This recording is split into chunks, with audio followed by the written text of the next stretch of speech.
and then I'll be discussing Anthony's main claim that professional sports are doing an adequate job of regulating PEDs. PEDs are is abbreviated as or professional enhanced drugs is an abbreviation of PED. And the definition of the PED is drugs that enhance growth, stimulants, painkillers, blood boosters, and masking drugs to mask other drugs.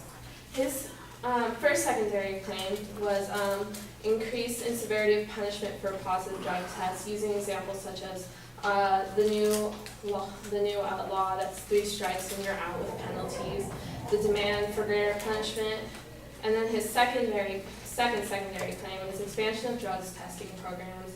They're testing for more drugs and more frequently within the players. His first problem is in his claim. He doesn't specifically point out that he will be talking about Major League Baseball, but he does state it during his speech. And he used the word adequate in his claim, which is a loaded word and could be subject to bias.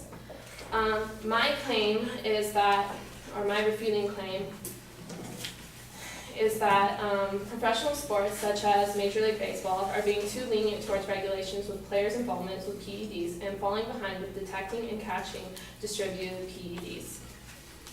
In his first claim, he stated that this 3 strikes and you're out law is a very sufficient way to punish, even though he does state later that Bud's Life thinks that there should be a severe punishment. This kind of contradicts what he just said. And he also makes a point that that in order to get elected into the Hall of Fame, you need 75% of the vote. And that in this past coming year that nobody made the vote mark. And this is the second time in 4 decades. And this does not prove that they're doing a good job at regulating PEDs. This shows that they are falling behind, because if no one was elected, that means people are using PEDs and they're distributing them. I claim that that also in his research, he points out that in the same research that shows the statistics, they give you data underneath it showing all the players that have been caught with PEDs and their suspension times. Even though that the players decreased from 2005 to 2011, it does decrease, but the repeat offenders increase. They go from 10 to 15 days in 2005 to 50 games in 2006 to continuous 50 games until like 2011, where it spikes and it's 50 games and 100 games and even sometimes lifetime penalties. And that does not support his claim at all, even though it was the same source he used. That also shows that there is less, the results are greater than the punishment. In Cabrera's, in a report by BleachReport.com, they say that Cabrera cost himself the type of contract that B.G. Upton and Nick Swisher got into the free agent market. He didn't get a 4 or 5 year deal worth $60 to $75 million. Getting caught for using PEDs and being suspended hurt him financially. However, Cabrera still signed a 2-year, $16 million contract with Toronto Blue Jays. This shows that even though he didn't cash out quite that highly, he's still making a significant amount of money. Therefore, more people are still being, it's not like you're still making money. You're not losing that great of a deal. And then also that their PEDs are difficult to catch in action. He failed to recognize the fact that people, the way that baseball players get the distributed drugs, there are people such as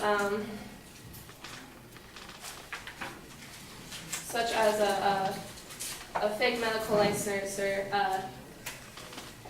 Bosch, who was a defendant in the lawsuit filed in Major League Baseball earlier this year in the state court that accuses Bosch and his partners of torturous interference with contracts between Major League Baseball and its players by providing athletes with banned substances.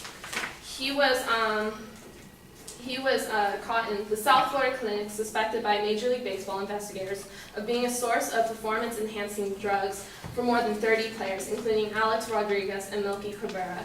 In some instances, obtained the banned substance that through forged prescription forms, according to documents obtained by the outside lines.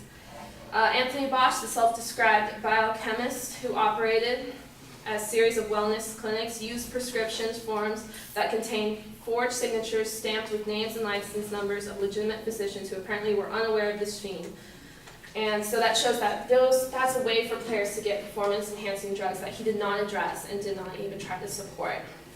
And there's also the issues of people who get caught with it. They are not necessarily well-known baseball players, but they mostly focus on the people who are getting great stats.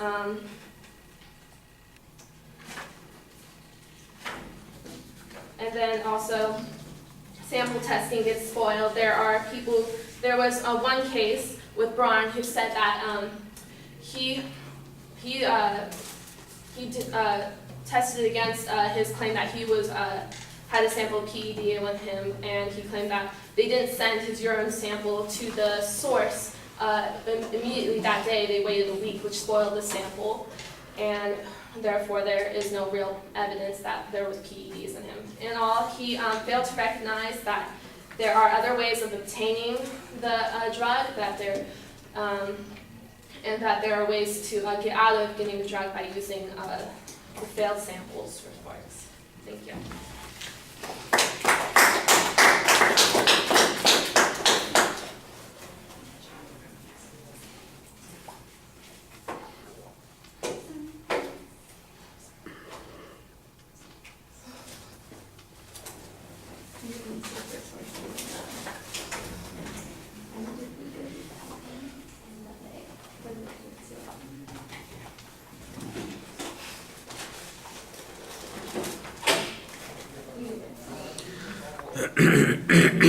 All right, well, the preview I thought was pretty clear in organizing things, but once you get to the body of the speech, it just feels like all of the arguments are being strung along, and I don't really get much of a structural level on them, and sometimes information is presented without making an inference, and I think you need to do a little bit better job at that. I did think that you came up with some interesting analysis on a couple of the points. For instance, your interpretation of the Hall of Fame votes is an interesting one, and it seems to reach an opposite conclusion to what the advocate was talking about. I think that that's pretty good. The example of Cabrera still getting a 2-year contract with $16 million. I don't know how much he would have lost as a result of being found in using these particular things or getting punished. But obviously, I think the argument here is that it still appears to be valuable that this person is still seen as important despite the fact that they're tainted goods. So the notion that they're tainted goods doesn't really seem to discourage people from being willing to toss a whole bunch of money at them.